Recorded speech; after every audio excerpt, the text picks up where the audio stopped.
রক্ত মাংস দ্বারা গঠিত আমাদের এই শরীরকে ভেতর থেকে ধরে রাখে আমাদের দেহের কঙ্কাল বা স্কেলেটন। আমরা প্রত্যেকেই জানি জীবকোষের সাইটোপ্লাজমেও এক ধরনের কঙ্কাল থাকে। সাইটোপ্লাজমের এই কঙ্কালকে আমরা সাইটোস্কেলেটন বলি। কোষের সাইটোস্কেলেটন সদা পরিবর্তনশীল এক ডাইনামিক গঠন।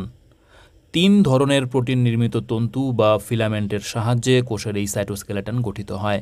প্রোটিন ফিলামেন্টগুলি হল মাইক্রোটিউবিউল, মাইক্রোফিলামেন্ট ও ইন্টারমিডিয়েট ফিলামেন্ট। স্টোরিজ ইন বায়োলজির আজকের পডকাস্টে আমরা সাইটোস্কেলেটন গঠনে অংশগ্রহণকারী এই 3 ধরনের প্রোটিন ফিলামেন্টের মধ্যে শুধু ইন্টারমিডিয়েট ফিলামেন্টগুলির উৎপত্তি, গঠন এবং সাইটোস্কেলেটন গঠনে এই ইন্টারমিডিয়েট ফিলামেন্টগুলি কী ভূমিকা পালন করে এই সব বিষয় নিয়েই আলোচনা করব। যাই হোক, আমরা জানি সাইটোস্কেলেটন গঠনকারী 3 ধরনের প্রোটিন ফিলামেন্টের মধ্যে মাইক্রোটিউবিউল নামে তন্তুগুলি সবচাইতে মোটা হয়, অর্থাৎ এদের ব্যাসার্ধ বাকি দুটি তন্তুর ব্যাসার্ধের তুলনায় অনেক বেশি হয়। মাইক্রোটিউবিউলের ব্যাসার্ধ 25 ন্যানোমিটার। আর মাইক্রোফিলামেন্ট বা অ্যাক্টিন ফিলামেন্ট নামে যে তন্তুগুলি সাইটোস্কেলেটন গঠনে অংশগ্রহণ করে সেই তন্তুগুলি হয় সবচাইতে সরু। মাইক্রোফিলামেন্ট বা অ্যাক্টিন ফিলামেন্টের ব্যাসার্ধ 7 ন্যানোমিটার পর্যন্ত হয়। আমাদের আজকের আলোচ্য সাইটোস্কেলেটনের ইন্টারমিডিয়েট ফিলামেন্টগুলি ব্যাসার্ধে ওই মোটা মাইক্রোটিউবিউল অথবা সরু মাইক্রোফিলামেন্টের মাঝামাঝি ধরনের হয়। ইন্টারমিডিয়েট ফিলামেন্টগুলির ব্যাসার্ধ 10 ন্যানোমিটার পর্যন্ত হয়। শুধু ব্যাসের দিক থেকেই নয়, সাইটোস্কেলেটনের মাইক্রোটিউবিউল ও মাইক্রোফিলামেন্ট এই তন্তু দুটির সাথে ইন্টারমিডিয়েট ফিলামেন্টগুলির আরও কিছু পার্থক্য আছে। প্রথমত, মাইক্রোটিউবিউল ও মাইক্রোফিলামেন্ট এই দুটি তন্তু প্রায় সমস্ত ধরনের ইউক্যারিওটিক জীবকোষের সাইটোস্কেলেটন গঠনে অংশগ্রহণ করে। তবে আমাদের আজকের আলোচ্য ইন্টারমিডিয়েট ফিলামেন্টগুলি কিন্তু সমস্ত ইউক্যারিওটিক জীবদেহের জীবকোষে থাকে না। যেমন উদ্ভিদ ও ছত্রাক কোষে ইন্টারমিডিয়েট ফিলামেন্ট থাকতে দেখা যায় না। ইন্টারমিডিয়েট ফিলামেন্ট মূলত মেরুদণ্ডী জীবেদের কোষের সাইটোস্কেলেটন গঠনে অংশগ্রহণ করে। দ্বিতীয়ত দেখুন, মাইক্রোটিউবিউল ও মাইক্রোফিলামেন্ট সাইটোস্কেলেটনের এই দুটি তন্তু আমরা জানি সদা পরিবর্তনশীল, অর্থাৎ ডাইনামিক গঠন বিশিষ্ট হয়। সাইটোস্কেলেটনের ইন্টারমিডিয়েট ফিলামেন্ট কিন্তু এদের তুলনায় অনেকটাই স্থায়ী চরিত্রের হয় বা স্টেবল চরিত্রের হয়, অর্থাৎ মুহূর্তে মুহূর্তে এদের গঠনের খুব একটা পরিবর্তন দেখা যায় না। তৃতীয়ত দেখুন, আমরা জানি সাইটোস্কেলেটনের এই মাইক্রোটিউবিউল বা মাইক্রোফিলামেন্ট এই তন্তুগুলি পোলার চরিত্রের হয়, অর্থাৎ এদের প্রতিটি তন্তুর 2 প্রান্ত বা 2 মেরু ভিন্ন চরিত্র বিশিষ্ট হয়। অন্যদিকে আমাদের আজকের আলোচ্য ইন্টারমিডিয়েট ফিলামেন্ট নামের তন্তুগুলি কিন্তু মোটেই পোলার চরিত্রের হয় না, অর্থাৎ প্রতিটি ইন্টারমিডিয়েট ফিলামেন্টের উভয় মেরু একই চরিত্রের হয়। চতুর্থ পার্থক্যটি একটু মন দিয়ে শুনবেন। দেখুন, আমরা ইতিমধ্যেই জেনে গেছি যে সাইটোস্কেলেটন গঠনকারী এই প্রত্যেকটি তন্তুই আসলে কোনো না কোনো প্রোটিন নির্মিত এক ধরনের পলিমার। যেমন আমরা জানি যে মাইক্রোটিউবিউল হলো টিউবিউলিন নামে গ্লোবিউলার প্রোটিনের পলিমার, আবার মাইক্রোফিলামেন্টগুলি অ্যাক্টিন নামে গ্লোবিউলার প্রোটিনের পলিমার। আমাদের আজকের আলোচ্য যে ইন্টারমিডিয়েট ফিলামেন্টগুলি সেগুলিও এক ধরনের পলিমার, তবে কোনো একটি নির্দিষ্ট প্রোটিনের পলিমার নয়। দেখা গেছে মেরুদণ্ডী প্রাণীদেহের বিভিন্ন রকমের কোষে প্রায় 50 ধরনের ভিন্ন ভিন্ন প্রোটিন এই ইন্টারমিডিয়েট ফিলামেন্টগুলি গঠনে অংশগ্রহণ করে। আমাদের বোঝার সুবিধার জন্য ইন্টারমিডিয়েট ফিলামেন্ট গঠনে অংশগ্রহণকারী এই 50 রকমের প্রোটিনকে তাদের অ্যামাইনো অ্যাসিডের সজ্জাক্রমের ভিত্তিতে 6টি পৃথক পৃথক ভাগে ভাগ করে নেওয়া হয়েছে, টাইপ 1 থেকে টাইপ 6। যেমন ধরুন, টাইপ 1 এবং টাইপ 2-র মধ্যে কেরাটিন প্রোটিনকে রাখা হয়েছে, অর্থাৎ কেরাটিন প্রোটিন নির্মিত ইন্টারমিডিয়েট ফিলামেন্টগুলিকে রাখা হয়। টাইপ 1-এ রাখা হয়েছে সমস্ত ধরনের আম্লিক কেরাটিন বা অ্যাসিডিক কেরাটিন প্রোটিনগুলিকে, আর টাইপ 2-এর অন্তর্ভুক্ত করা হয়েছে সমস্ত ধরনের প্রশমিত বা ক্ষারীয় কেরাটিন প্রোটিনগুলিকে। যাই হোক, টাইপ 1 এবং টাইপ 2-র অন্তর্ভুক্ত এই আম্লিক ও ক্ষারীয় কেরাটিন প্রোটিন নির্মিত ইন্টারমিডিয়েট ফিলামেন্ট আমাদের ত্বক অথবা অন্য কোনো অঙ্গাণুর আবরণী কলার কোষগুলিতে থাকতে দেখা যায়। আবার এই কেরাটিন প্রোটিনগুলি এমন ইন্টারমিডিয়েট ফিলামেন্ট গঠন করে যা মেরুদণ্ডী প্রাণীদের দেহের চুল, নখ, শিং বা ক্ষরক তৈরিতে অথবা সরীসৃপ প্রাণীদের দেহের শক্ত আঁশ গঠনে অংশগ্রহণ করে। টাইপ 3-র মধ্যে বিভিন্ন ধরনের প্রোটিন রাখা হয়েছে, যেমন ডেসমিন প্রোটিন, ভিমেন্টিন প্রোটিন, GFAP অর্থাৎ গ্লিয়াল ফাইব্রিলারি অ্যাসিডিক প্রোটিন এবং পেরিফেরিন প্রভৃতি। এদের মধ্যে ডেসমিন প্রোটিন নির্মিত ইন্টারমিডিয়েট ফিলামেন্ট আমাদের পেশিকোষের সার্কোমিয়ারের চারদিকে অবস্থান করে, আর ভিমেন্টিন প্রোটিন নির্মিত ইন্টারমিডিয়েট ফিলামেন্ট থাকে আমাদের স্মুথ মাসল ফাইবারগুলিতে। আমাদের বিভিন্ন যোগ কলার কোষ যেমন ফাইব্রোব্লাস্ট, শ্বেত রক্তকণিকা প্রভৃতিতেও ইন্টারমিডিয়েট ফিলামেন্ট থাকে। অন্যদিকে আমাদের অ্যাস্ট্রোসাইট বা গ্লিয়াল কোষগুলিতে থাকে GFAP নামে ইন্টারমিডিয়েট ফিলামেন্ট প্রোটিন, আর আমাদের প্রান্তীয় স্নায়ুতন্ত্রের নিউরনগুলিতে থাকে পেরিফেরিন নামে ইন্টারমিডিয়েট ফিলামেন্ট প্রোটিন। আবার টাইপ 4-এর অন্তর্ভুক্ত ইন্টারমিডিয়েট ফিলামেন্ট প্রোটিনের মধ্যে 3 ধরনের নিউরোফিলামেন্ট প্রোটিনকে রাখা হয়েছে। এই 3 ধরনের নিউরোফিলামেন্ট প্রোটিন নির্মিত ইন্টারমিডিয়েট ফিলামেন্ট স্নায়ু কোষের নিউরনে থাকে, বিশেষত মোটর নিউরনের লম্বা লম্বা অ্যাক্সনগুলিতে থাকতে দেখা যায়, এবং মনে করা হয় যে এই নিউরোফিলামেন্টগুলি স্নায়ু উত্তেজনা বা নার্ভ ইম্পালস পরিবহনেও সাহায্য করে। এবার টাইপ 5। কোষের নিউক্লিয় পর্দার ঠিক নিচে ইন্টারমিডিয়েট ফিলামেন্ট জালিকাকারে বিন্যস্ত হয়ে অবস্থান করে। ইন্টারমিডিয়েট ফিলামেন্টের এই জালিকাকার গঠনকে আমরা নিউক্লিয়ার ল্যামিনা বলি। নিউক্লিয়াসের ভেতর থেকে নিউক্লিয় পর্দা দুটিকে সাপোর্ট করে এই নিউক্লিয় ল্যামিনা। নিউক্লিয় ল্যামিনা গঠনকারী ইন্টারমিডিয়েট ফিলামেন্ট প্রোটিন হল ল্যামিন। এই ল্যামিন প্রোটিনগুলি টাইপ 5 ইন্টারমিডিয়েট ফিলামেন্ট প্রোটিন। আর টাইপ 6 ইন্টারমিডিয়েট ফিলামেন্ট প্রোটিন হল নেস্টিন। নেস্টিন প্রোটিন নির্মিত ইন্টারমিডিয়েট ফিলামেন্টও বিশেষ ধরনের কিছু নিউরনে থাকতে দেখা যায়। তো আমরা দেখলাম টাইপ 1 থেকে টাইপ 6 ইন্টারমিডিয়েট ফিলামেন্ট প্রোটিন। এই 6 ধরনের ইন্টারমিডিয়েট ফিলামেন্ট প্রোটিনের মধ্যে বিস্তর পার্থক্য আছে। পার্থক্য এদের অ্যামাইনো অ্যাসিডের সজ্জাক্রমে দেখা যায়, এবং পার্থক্য এদের অ্যামাইনো অ্যাসিড সংখ্যাতেও আছে, আবার পার্থক্য এদের আকারেও আছে। তারপরেও দেখা গেছে সমস্ত ধরনের ইন্টারমিডিয়েট ফিলামেন্ট প্রোটিনগুলির মধ্যে গঠনগত দিক থেকে একটি সাদৃশ্যও আছে। দেখা গেছে সমস্ত ধরনের ইন্টারমিডিয়েট ফিলামেন্ট প্রোটিনগুলির কেন্দ্রীয় মূল গঠনটি তৈরি হয় 310টি অ্যামাইনো অ্যাসিড দ্বারা নির্মিত একটি আলফা হেলিকাল দণ্ডাকার অংশ নিয়ে। মূল এই আলফা হেলিকাল কেন্দ্রীয় দণ্ডাকার অংশটি সবার মধ্যে একই রকম থাকলেও একটি ইন্টারমিডিয়েট ফিলামেন্ট প্রোটিনের সাথে আরেকটি ইন্টারমিডিয়েট ফিলামেন্ট প্রোটিনের পার্থক্য মূলত তৈরি হয় কেন্দ্রীয় এই আলফা হেলিকাল দণ্ডটির 2 প্রান্ত দেশে, অর্থাৎ 2 মেরু অঞ্চলে, যেখানে এক মেরুতে থাকে অ্যামাইনো গ্রুপযুক্ত অঞ্চল এবং অন্য প্রান্তে থাকে কার্বক্সিল গ্রুপযুক্ত অঞ্চল। অর্থাৎ একই চরিত্রের কেন্দ্রীয় আলফা হেলিকাল দণ্ডের 2 প্রান্তে ভিন্ন ভিন্ন ধরনের অ্যামাইনো বা কার্বক্সিল গ্রুপযুক্ত অঞ্চল থাকায় বিভিন্ন রকম ইন্টারমিডিয়েট ফিলামেন্ট প্রোটিন গঠিত হয়। সাইটোস্কেলেটনে ইন্টারমিডিয়েট ফিলামেন্ট নামে যে তন্তু থাকে সেই তন্তু গঠনের মনোমার হিসেবে কাজ করে এই বিভিন্ন ধরনের ইন্টারমিডিয়েট ফিলামেন্ট প্রোটিনগুলি। আসুন দেখি এই ইন্টারমিডিয়েট ফিলামেন্ট প্রোটিনের মনোমারগুলি কিভাবে কোষে ইন্টারমিডিয়েট ফিলামেন্ট তন্তু গঠন করে। প্রথমে 2টি করে মনোমার পরস্পরের সঙ্গে যুক্ত হয়ে একটি ডাইমার গঠন করে। 2টি মনোমারের কেন্দ্রীয় আলফা হেলিকাল দণ্ডাকার অংশ পরস্পরের সঙ্গে পেঁচিয়ে গিয়ে এই ডাইমার গঠিত হয়। উৎপন্ন ডাইমারে পেঁচিয়ে থাকা 2টি আলফা হেলিকাল দণ্ডাকার অংশের 2 প্রান্ত একদম মনোমারের মতো হয়, অর্থাৎ এক প্রান্তে থাকে 2টি অ্যামাইনো গ্রুপযুক্ত অঞ্চল এবং অন্য প্রান্তে থাকে 2টি কার্বক্সিল গ্রুপযুক্ত অঞ্চল। যাই হোক, তারপর উৎপন্ন এই ডাইমারগুলি পরস্পরের সাথে বিপরীতমুখীভাবে অর্থাৎ অ্যান্টি প্যারালালভাবে যুক্ত হয় এবং টেট্রামার গঠন করে। উৎপন্ন এই টেট্রামারগুলি এরপর একটির প্রান্তের সাথে আরেকটির প্রান্ত এইভাবে পরপর যুক্ত হয়ে লম্বা লম্বা প্রোটোফিলামেন্ট গঠন করে। আর এইভাবে উৎপন্ন 8টা লম্বা প্রোটোফিলামেন্ট যখন পরস্পরের সঙ্গে দড়ির মতো পেঁচিয়ে যায় তখন যে লম্বা তন্তুটি গঠিত হয় সেই তন্তুগুলিকে আমরা ইন্টারমিডিয়েট ফিলামেন্ট বলি। মনে করে দেখুন, আগে একবার বলা হয়েছে যে ইন্টারমিডিয়েট ফিলামেন্টগুলি মাইক্রোটিউবিউল বা মাইক্রোফিলামেন্টের মতো পোলার হয় না, অর্থাৎ উৎপন্ন ইন্টারমিডিয়েট ফিলামেন্টগুলির উভয় প্রান্তই একই রকম হয়, কারণ প্রতিটি ডাইমারে অ্যামাইনো প্রান্ত ও কার্বক্সিল প্রান্ত এরকম সুস্পষ্ট 2টি প্রান্ত থাকলেও টেট্রামার গঠনের সময় যেহেতু 2টি ডাইমার অ্যান্টি প্যারালালভাবে যুক্ত হয় তাই উৎপন্ন টেট্রামারের উভয় প্রান্ত একই রকম হয়। আর যখন মেরুবিহীন অসংখ্য টেট্রামার তাদের প্রান্ত বরাবর জুড়ে গিয়ে একটি লম্বা প্রোটোফিলামেন্ট গঠন করে, তখন এইভাবে উৎপন্ন হওয়া প্রোটোফিলামেন্টগুলিতেও কোনো বিশেষ প্রান্ত বা মেরু দেখতে পাওয়া যায় না।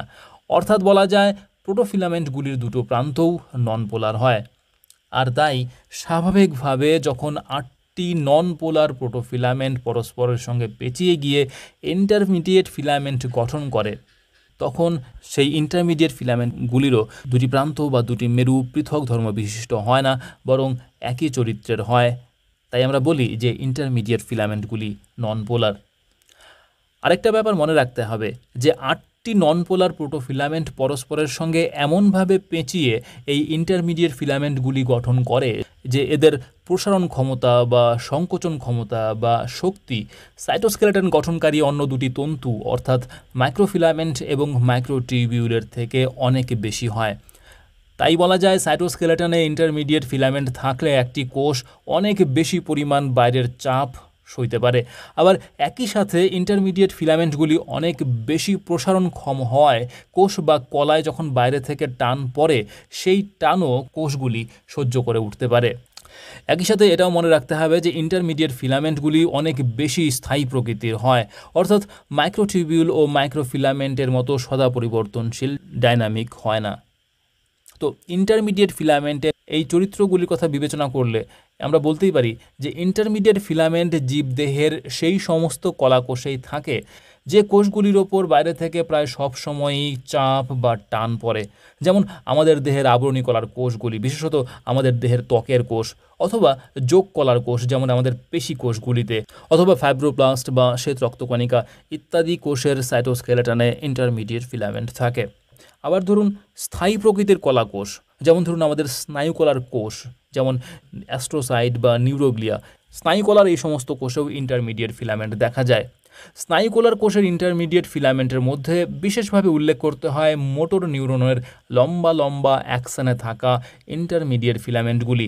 এরা অ্যাক্সনের স্থায়িত্ব, অরীয়ভাবে বৃদ্ধি এবং স্নায়ু উত্তেজনা বা নার্ভ ইম্পালস পরিবহনে সাহায্য করে।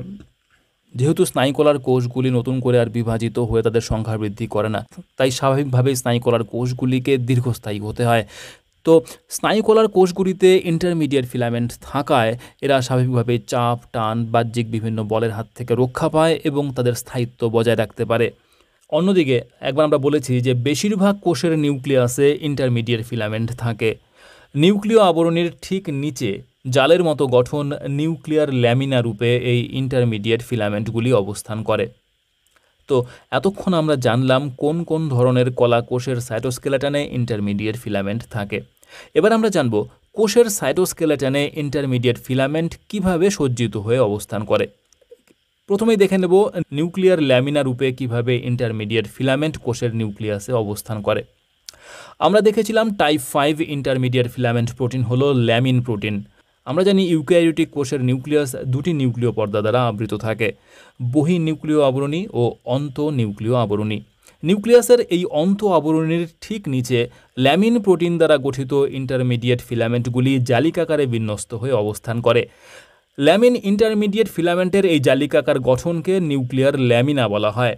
নিউক্লিয়াসের এই নিউক্লিয়ার ল্যামিনা নামক জালিকাকার গঠন ভেতর থেকে নিউক্লিয়াসের আবরণী পর্দা দুটিকে যান্ত্রিক সুরক্ষা প্রদান করে। এছাড়াও নিউক্লিয়ার ল্যামিনা ডিএনএ রেপ্লিকেশন প্রক্রিয়ায় ক্রোমাটিন তন্তুগুলিকে সংগঠিত করে ক্রোমোজোম গঠন করতে এবং সর্বোপরি কোষ বিভাজনে সাহায্য করে। কোষ বিভাজনে এই নিউক্লিয়ার ল্যামিনা কিভাবে সাহায্য করে আসুন দেখি। আমরা তো জানি যে কোষ বিভাজনের শুরুতে নিউক্লিয় পর্দা অদৃশ্য হয়ে যায় বা ভেঙে যায়। তো যতক্ষণ অবধি অন্ত নিউক্লিয় আবরণীর নিচে থাকা এই জালিকাকার গঠন অর্থাৎ নিউক্লিয়ার ল্যামিনা ভেঙে না যায়, ততক্ষণ পর্যন্ত কিন্তু কোনোভাবেই কোষ বিভাজনের শুরুতে নিউক্লিয় আবরণী দুটি অদৃশ্য হয়ে যেতে পারে না, কারণ ইন্টারমিডিয়েট ফিলামেন্টের তৈরি এই নিউক্লিয়ার ল্যামিনা বিশেষ ধরনের কিছু প্রোটিনের সাহায্যে, যাদের আমরা নিউক্লিয়ার ল্যামিনা অ্যাসোসিয়েটেড প্রোটিন বলি, তাদের সাহায্যে অন্ত আবরণীর সঙ্গে সংযুক্ত থাকে এবং নিচের থেকে নিউক্লিয় আবরণী দুটিকে দৃঢ়ভাবে ধরে রাখে।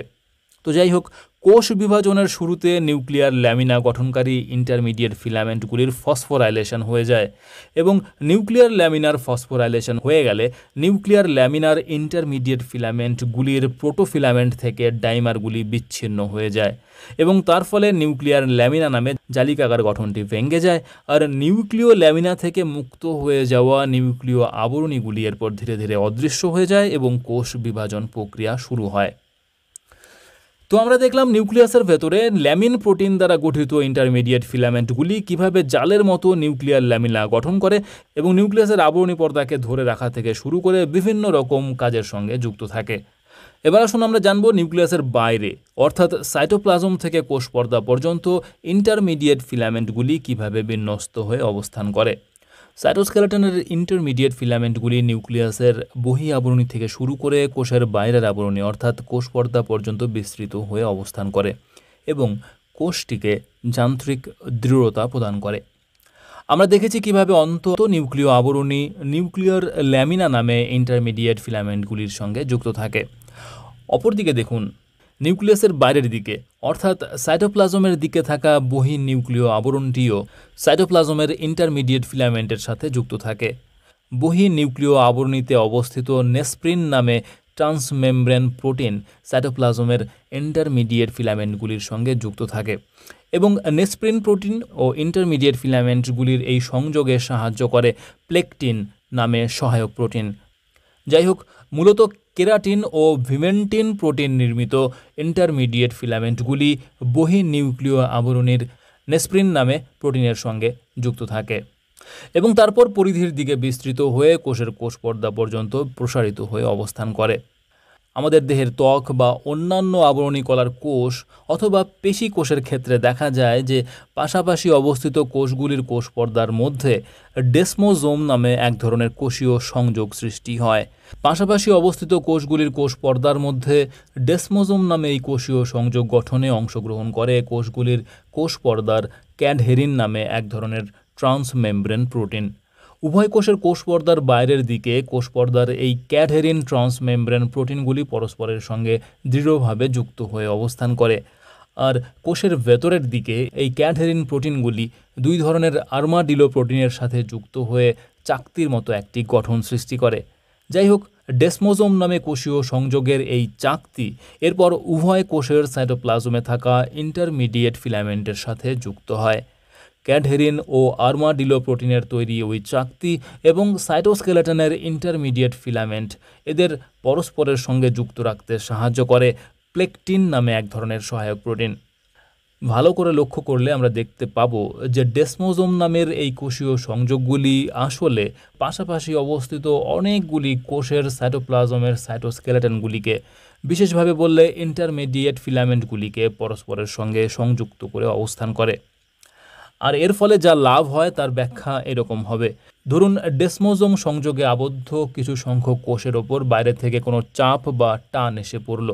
এবার দেখুন, আশেপাশে থাকা সমস্ত কোষের সাইটোস্কেলেটন যেহেতু ডেসমোজোম নামে এই কোষীয় সংযোগের সাহায্যে পরস্পরের সঙ্গে যুক্ত থাকে, তাই বাইরে থেকে পড়া সেই চাপ বা টানজনিত বল আশেপাশের সমস্ত কোষগুলির মধ্যে ভাগ হয়ে যায়। আর তাই বাইরে থেকে পড়া ওই চাপ বা টানজনিত বল ভাগ হয়ে যাওয়ায় কোষের ওপরে এই বলের প্রভাব খুব কম পড়ে এবং কোষগুলি ক্ষতিগ্রস্ত হওয়ার হাত থেকে রক্ষা পায়।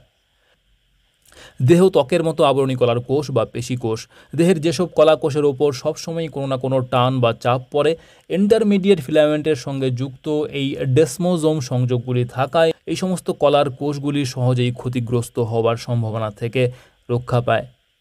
প্রসঙ্গক্রমে বলে রাখা প্রয়োজন যে ত্বকের ডেসমোজোম কোষীয় সংযোগে যে ইন্টারমিডিয়েট ফিলামেন্টগুলি যুক্ত থাকে সেই ইন্টারমিডিয়েট ফিলামেন্টগুলি কিন্তু কেরাটিন প্রোটিন দ্বারা নির্মিত হয় এবং আমাদের পেশি কোষগুলিতে যে ডেসমোজোম কোষীয় সংযোগ থাকে সেগুলি ডেসমিন ইন্টারমিডিয়েট ফিলামেন্ট প্রোটিনের সাহায্যে গঠিত ইন্টারমিডিয়েট ফিলামেন্টের সঙ্গে যুক্ত থাকে। আবার দেখুন আরেক ধরনের কোষীয় সংযোগ, আবরণী কলার কোষ এবং সেই কোষগুলির নিচে থাকা ভিত্তি পর্দা বা বেসমেন্ট মেমব্রেনের মধ্যে হেমিডেসমোজোম নামে এক ধরনের কোষীয় সংযোগ গঠিত হয়। হেমিডেসমোজোম কোষীয় সংযোগ গঠনে ক্যাডহেরিন প্রোটিনের জায়গায় কোষ পর্দার ইন্টেগ্রিন নামের ট্রান্সমেমব্রেন প্রোটিন অংশগ্রহণ করে। এই ইন্টেগ্রিন প্রোটিন কোষ পর্দার বাইরের বেসমেন্ট মেমব্রেনের কোলাজেন ফাইবারের সঙ্গে যুক্ত থাকে, আর কোষের ভেতরের দিকে অর্থাৎ সাইটোপ্লাজমের দিকে সাইটোস্কেলেটনের ইন্টারমিডিয়েট ফিলামেন্টের সঙ্গে যুক্ত থাকে। হেমিডেসমোজোমের ক্ষেত্রেও কোষ পর্দার ইন্টেগ্রিন নামের ট্রান্সমেমব্রেন প্রোটিনগুলি কোষের ভেতরে প্লেকটিন নামে এক ধরনের সহায়ক প্রোটিনের সাহায্যে ইন্টারমিডিয়েট ফিলামেন্টের সঙ্গে যুক্ত থাকে। হেমিডেসমোজোমের সঙ্গে যুক্ত ইন্টারমিডিয়েট ফিলামেন্টগুলি কেরাটিন প্রোটিন নির্মিত ইন্টারমিডিয়েট ফিলামেন্ট।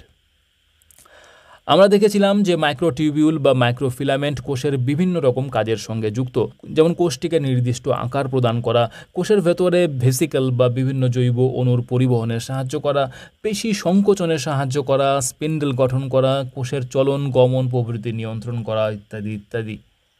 তবে মনে রাখতে হবে ইন্টারমিডিয়েট ফিলামেন্টগুলি কিন্তু এই সমস্ত কাজের সঙ্গে মোটেই যুক্ত নয়। ইন্টারমিডিয়েট ফিলামেন্টের কাজ খুবই সহজ সরল। আমরা ইতিমধ্যেই বেশ কয়েকবার সেই কাজগুলির কথা উল্লেখও করেছি, যেমন কোনো কোষকে যান্ত্রিক দৃঢ়তা প্রদান করা, বাইরে থেকে কোষের ওপর পড়া সমস্ত ধরনের চাপ ও টানের হাত থেকে কোষটিকে রক্ষা করা। দেখুন, আমরা ইতিমধ্যে আলোচনা করেই নিয়েছি যে ইন্টারমিডিয়েট ফিলামেন্ট রূপে নিউক্লিয়ার ল্যামিনা কীভাবে নিউক্লিয়ার আবরণীকে নিচের থেকে ধারণ করে বা সাপোর্ট করে অবস্থান করে। আবার নিউক্লিয় আবরণী ও কোষের কোষ পর্দার মধ্যে ইন্টারমিডিয়েট ফিলামেন্টগুলি বিন্যস্ত হয়ে কীভাবে নিউক্লিয়াসকে কোষের মধ্যে একটি নির্দিষ্ট জায়গায় ধরে রাখতে সাহায্য করে এবং কোষটিকে স্থিতিস্থাপক ও চাপ ও টান সহ করে তোলে। অন্যদিকে আমরা দেখেছি যে বিভিন্ন কোষীয় সংযোগে আবদ্ধ ইন্টারমিডিয়েট ফিলামেন্টগুলি কীভাবে আবরণী কলা বা পেশিকলার কোষগুলিকে বাইরের আঘাত বা টানের হাত থেকে রক্ষা করে এবং পাশাপাশি থাকা সমস্ত কোষগুলির মধ্যে এক সাইটোস্কেলেটনের সংযোগ গড়ে তোলে। এবার আসুন শেষ একটা বিষয় পরিষ্কার করে নেওয়া যাক। আমরা দেখলাম যে ইন্টারমিডিয়েট ফিলামেন্ট নিউক্লিয়াসের ভেতরে যেমন থাকে, আবার নিউক্লিয়াসের বাইরের সাইটোপ্লাজমেও থাকে। নিউক্লিয়াসের ভেতরে ইন্টারমিডিয়েট ফিলামেন্টগুলি নিউক্লিয় আবরণীর সঙ্গে যুক্ত থাকে এবং সাইটোপ্লাজমের ইন্টারমিডিয়েট ফিলামেন্টগুলি সাইটোস্কেলেটনের অন্য দুই উপাদান অর্থাৎ মাইক্রোটিউবিউল ও মাইক্রোফিলামেন্ট তন্তুগুলির সঙ্গে যেমন যুক্ত থাকে, আবার বিভিন্ন কোষীয় অঙ্গাণুর সঙ্গেও যুক্ত থাকে। আবার আমরা দেখেছি ইন্টারমিডিয়েট ফিলামেন্ট বহি নিউক্লিয় আবরণী ও কোষ পর্দার সঙ্গেও যুক্ত থাকে। ইন্টারমিডিয়েট ফিলামেন্টগুলির এই যে বিভিন্ন ধরনের আবরণী বা তন্তুর সঙ্গে সংযোগ, সেই সংযোগ ঘটাতে সাহায্য করে বিশেষ ধরনের কিছু প্রোটিন, যাদের আমরা ইন্টারমিডিয়েট ফিলামেন্ট অ্যাসোসিয়েটেড প্রোটিন সংক্ষেপে IFAPS বলে থাকি। যদিও বেশিরভাগ ইন্টারমিডিয়েট ফিলামেন্ট অ্যাসোসিয়েটেড প্রোটিনের গঠন ও কাজ আজ পর্যন্ত জানা সম্ভব হয়ে ওঠেনি, তবে একটি প্রোটিনের কথা উল্লেখ না করলেই নয়। প্লেকটিন নামে যে সহায়ক প্রোটিনের কথা আমরা বিভিন্ন জায়গায় উল্লেখ করেছি, সেই প্লেকটিন এক ধরনের intermediate associated protein. Intermediate filament সম্পর্কে যদি কোনো প্রশ্ন আপনার মনে থেকে থাকে, তবে নিঃসংকোচে সেই প্রশ্নগুলিকে আপনারা কমেন্ট বক্সে লিখে আমাদের জানান। আমরা সাধ্যমতো চেষ্টা করব সেই প্রশ্নগুলির উত্তর দিয়ে আপনার মনের কৌতূহল নিবারণ করতে, আমাদের ভিডিওগুলিকে আরও গ্রহণযোগ্য করে তুলতে। আপনারা আপনাদের পরামর্শকে লিখিত আকারে আমাদের জানান। স্টোরিজ ইন বায়োলজির সঙ্গে থাকুন। ধন্যবাদ।